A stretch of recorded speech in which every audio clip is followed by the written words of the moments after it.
Hi everyone, I'm back to read Chapter 5 of our book 4, called Troubles for Cecile from 1853, Book 4, Chapter 5. Chapter 5 is called Many Ways to Help. Cecile lifted the lace curtains at the parlor window and peered out. A wagon had stopped at their house. "Papa," she called, "it's Monsieur Bouler." "Ach, Papa, Papa!" A cocken ruffled his feathers and flapped his great green wings. Cecile tossed a cloth over his cage. "Hush," she said, running to throw open the front door. Armand had taken ill only a week ago, but it seemed like a lifetime since she'd seen anyone outside of the family. "Richard!" Papa hurried into the parlor to greet their guest. Monsieur Bouler was a tall, husky man. It wasn't until he stepped inside to shake Papa's hand that Cecile saw Monette standing shyly behind him. Cecile smiled. "A friend!" Monsieur Bouler swept off his hat and lowered his voice.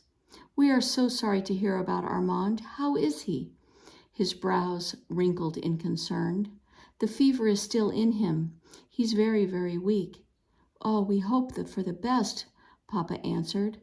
Monsieur Bouler nodded. "We're praying for him and for you all." He cleared his throat and gestured toward the wagon outside. The markets and shops in the city were empty now. "So my brother has sent smoked meats and fresh vegetables from his farm upriver. And my sister sent 24 jars of fig plum preserves. There is much more food than we need, so I'm taking the rest to the nearby orphanages and the hospital." Papa leaned to look out at the wagon and whistled. "Mon Dieu, this is from your brother and your sister all the way up at Melrose?" "Yes, they understand how badly the fever has hit us here." "How is business for you?" "My tailor shop is shuttered. So many gentlemen have left the city, or—" Papa cut him off before he could say the word that Cecile knew was coming. "Died." "I know. Business is so bad that the only stone cutting we are doing is making grave markers and monuments." "But let's not speak of that now," Papa said. "Come in and have coffee with me. It will be good to spend a little time with my friend." "Oh oui, mon ami." Finally the fathers moved away from the door, and Monette shyly held out a little jar of preserves tied with a ribbon. "For you," she said, and then she threw her arms around Cecile. "Has it been awful? Are you afraid for Armand?" Monette asked softly. Cecile didn't know how to explain what the last week had been like. One minute her brother would seem to be at rest and everyone would breathe a little easier. Then he might cry out in the middle of the night in pain and no one could sleep. Maman or Tante sat with him at all hours. Ellen fetched and carried. Cecile tried to help as best she could, calming Renée or bringing cups of broth or cool lemon water from Matilda's kitchen up to the sick room. The Ray world was turned upside down. "Yes," Cecile admitted, "I am afraid, but Maman reminds me that we are not the only family to suffer." Monet touched Cecile's arm gently. "My maman said I should help Papa deliver all his food to those who need it. Will you come with me?" Cecile's eyes brightened at her friend's kind invitation. "Will you stop at Holy Trinity? I've been helping there. Maybe we can bring some toys, too. I'm sure Maman would do without me for an hour. I'll ask her right away." Monet's father dropped the girls off at Holy Trinity with crates of food to unpack while he went on to the hospital. A nun Cecile didn't know showed the girls through the entrance hall of the orphanage and into the courtyard. "I never thought there would be so many children," Monet whispered, looking down at the small basket they'd filled quickly with old toys from Cecile's house. Cecile was shocked too.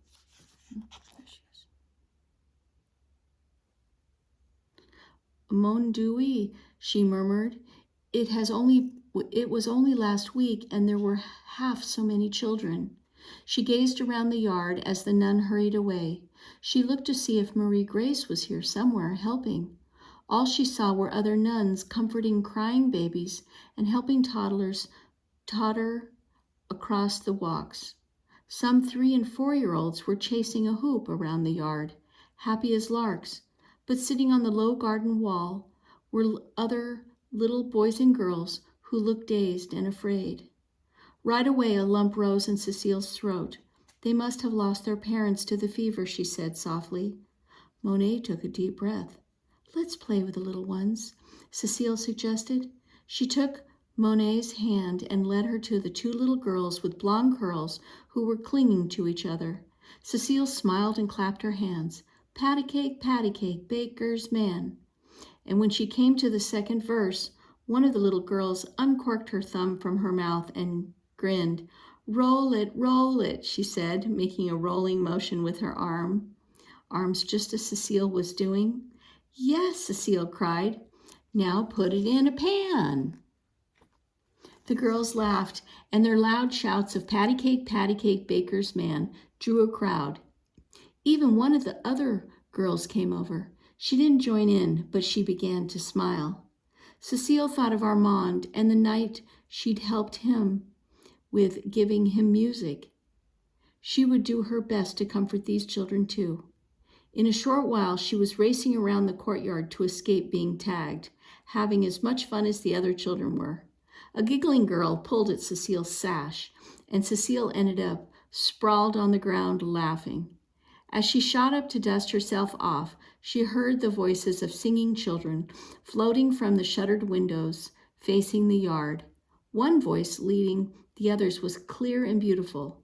Cecile looked up in surprise. Marie Grace was here. And all of a sudden, an idea formed in Cecile's mind. Maybe Marie Grace's father would come to see Armand. The Ray's own doctor had said there was little he could do to cure little yellow fever, but maybe Dr. Gardner can help Armand get better. He was a great doctor. Marie Grace had said so. As Cecile looked from window to window, the singing ended.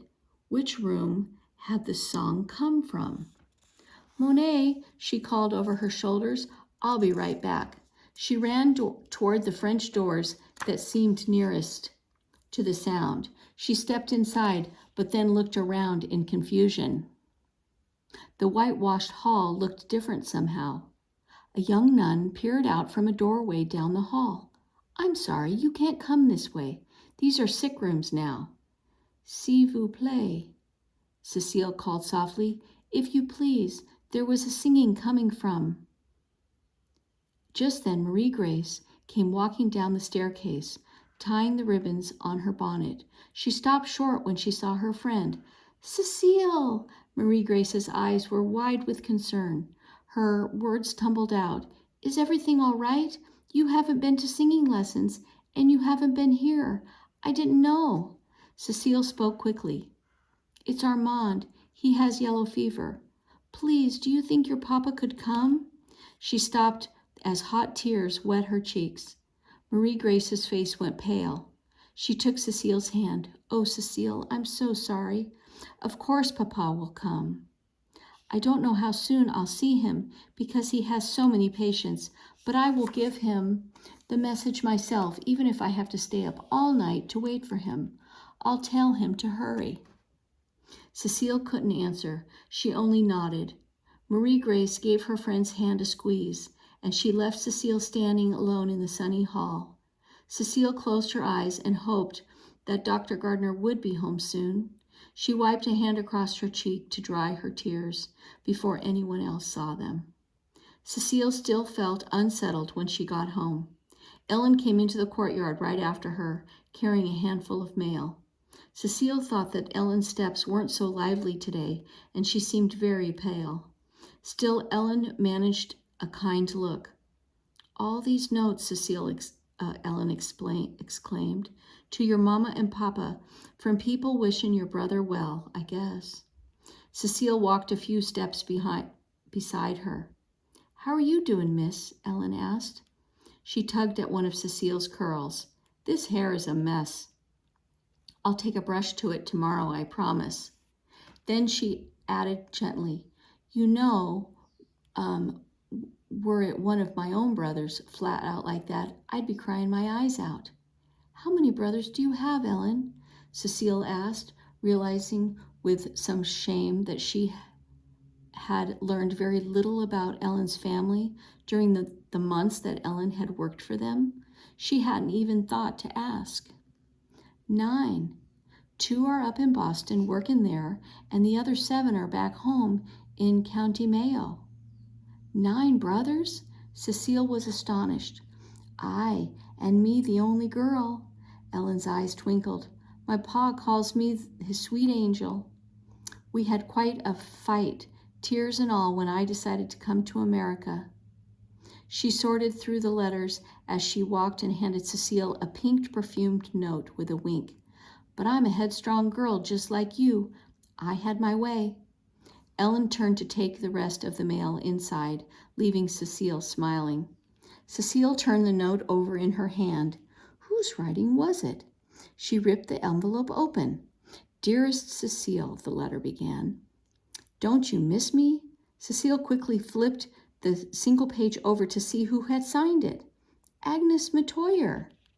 Cecile wouldn't have expected her to write, but just now she felt quite happy to know that friends were thinking of her, even Agnes. Cecile continued to read. "The country is just as hot as the city. I hate the mosquitoes. There are no parties. Mama offered me a new dress from Paris. It's even better than your blue one, with more lace and more ribbons. And I'm going to a lemonade sip tomorrow, but I'm sure it won't be as much fun as mine are in New Orleans. You and Monette must be so bored while I'm away." "Bored," Cecile crumpled Agnes's note into a ball and shook her head. Perhaps Agnes hadn't heard that Armand was sick, but certainly she knew that all of New Orleans was struggling with a terrible epidemic. How could she sound so uncaring? Cecile thought about the concern that both Monet and Marie Grace had shown, not just for her own family, but for others too. She was proud to call them her friends. "Matilda, I'm back. What can I do to help?" she called out, going toward the kitchen. Mouth-watering smells were wafting through the door. She tossed Agnes's letter into the cooking fire. "If Ellen is upstairs, you could set the supper table. You know how to do it." Matilda took a moment to fan herself with her apron. "Of course I do," Cecile said. "Tante Octavia taught me." She went straight to the dining room, glad to have something useful to do. Cecile opened the doors of the big mahogany buffet and looked hard at Mama's beautiful dishes. She had 2 sets. For every day there were creamy white plates with gold trim, and for special occasions there was a German china with a colorful garden of flowers and birds in the center of each plate. Cecile moved to the everyday plates.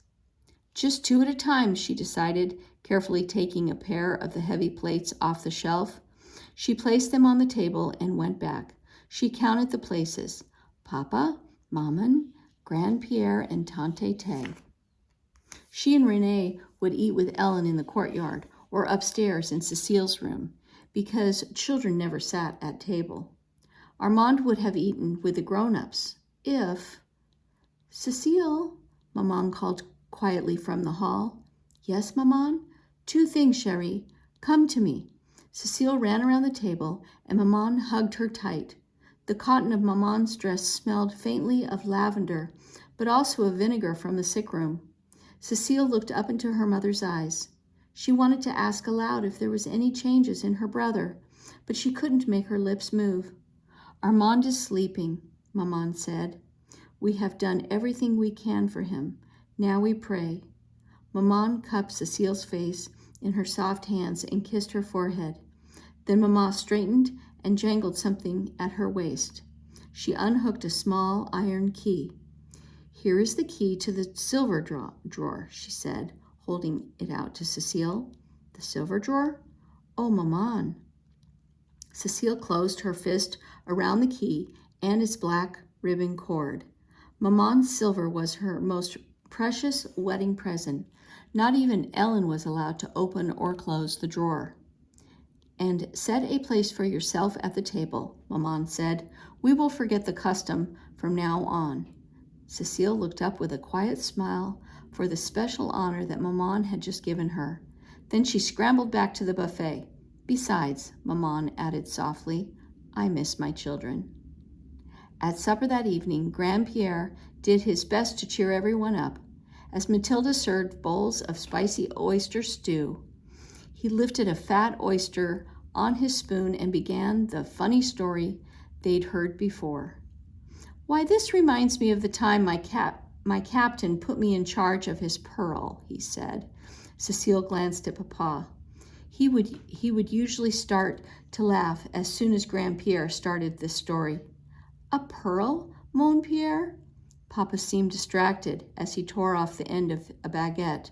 Maybe he was wondering, as Cecile was, what was taking Maman so long to come downstairs. Well, Grandpierre leaned toward Cecile, who sat next to him. The captain sent me down into the damp, dark hold of the ship, and suddenly Cecile heard running, such furious running that it seemed to come from all directions. Then Mamma appeared in the hall doorway. Her face was ashen. Papa jolted from his chair. Aurelia? He sounded as if he were choking. He's worse, Jean Claude. Just then Matilda burst in from the courtyard. Tears were streaming down her face. Oh, madame, she said, it's Ellen too. Oh, no, Tante Tay pushed back from the table. Grandpierre became serious at once. I'll go. Cecile's stomach flip-flopped. All the adults were moving, and she didn't know where to look. In the midst of the confusion, loud knocks sounded at the front door, but no one went to answer. Cecile got up and started for the door, wincing as she passed her mother sobbing in her father's arms. Numbly, she pulled open the heavy front door. A man she'd never seen before stood there. He was tall, and his suit was rumpled, yet the kind eyes behind his wire-rimmed glasses seemed somehow familiar. Cecile, he said, I'm Marie Grace's father. I'm Dr. Gardner. Okay, and that is the end of chapter 5. Next time we will read chapter 6 of our book Troubles for Cecile from 1853, book 4.